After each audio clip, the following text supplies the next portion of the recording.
Бугарската полиција тренира строгост врз македонците во Бугарија.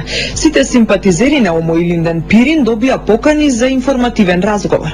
Бугарското МВР не знае за акцијата на своите локални колеги. Стотици македонци во полициска станица треба да објаснуваат дали имаат контакти со членовите на партијата која пред 8 години беше забранета поради наводни антидржавни активности. За неполн месец Софија своето однесување кон партијата на македонците ќе треба да го правда во судот за човекови права во Страсбур. Горан Момировски. Бугарските власти го силуваат притисокот врз симпатизерите и членовите на Омо Илинден Пирин во пресред на јунската сесија на Судот за човекови права во Страсбур, каде се очекува Бугарија повторно да биде на тапет поради поништувањето на регистрацијата на партијата на македонците. Бугарската полиција повикува на информативни разговори стотици македонци во Пиринска Македонија.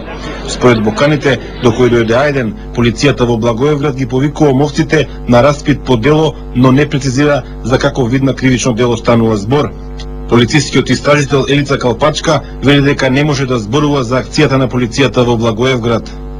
Во врска со истрагата што ја вршите за членовите на Омо Илинден Пирин во Благоевград, може да ни кажете врз основа на кои закони и за какви дела ги истражувате членовите на Омо Илинден Пирин? Ами не мога да дадам такава информација. Не можам да дадам таква информација, господин. Во Софија треба да се јавите, а не кај мене. Во пресцентарот на бугарското МВР во Софија пак велат дека не знаат за никаков распит во Благоевград, велејќи дека тоа е работа на локалните полициски сили. Нема такава официјална информација при нас. Нема таква официјална информација кај нас. Тоа е работа на локалната полиција. Тие вршат неопходни истражни действија. Така, значи тоа е одлука на локалната полиција во Благоевград. Тоа е природно, тоа е нивни случаи и тие се го работат. Според информациите на Ајден, досега над 150 членови на Омо Илинден Пирин се повикани на распит по негативното искуство со ланските притисоци, кога на тапет беа раководителите на партијата. Сега бугарските власти ги сменија методите и наместо старите искусни членови ги повикуваат младите симпатизери на партијата. Војно се очекува секретаријатот на Судот за човекови права во Страсбур да ја наложи на Софија да ја признае партијата на македонците, а комитетот на министри да упати остар протест против односот на владата во Софија кон партијата Омо Илинден Пирин. Продолжуваат приведувањата на информативен разговор на членовите на Омо Илинден Пирин од страна на бугарската полиција. И повторно државен молк како на власта, така и на медиумите, освен од Хелсиншкиот комитет. Дали сте член на Омо Илинден Пирин? Кого познавате од партијата? Колку пари ви дале за да станете член? Ова се прашањата кои бугарската полиција им ги поставува на приведените припадници на Омо Илинден Пирин. Приведувањата на ваквите информативни разговори се секојдневни.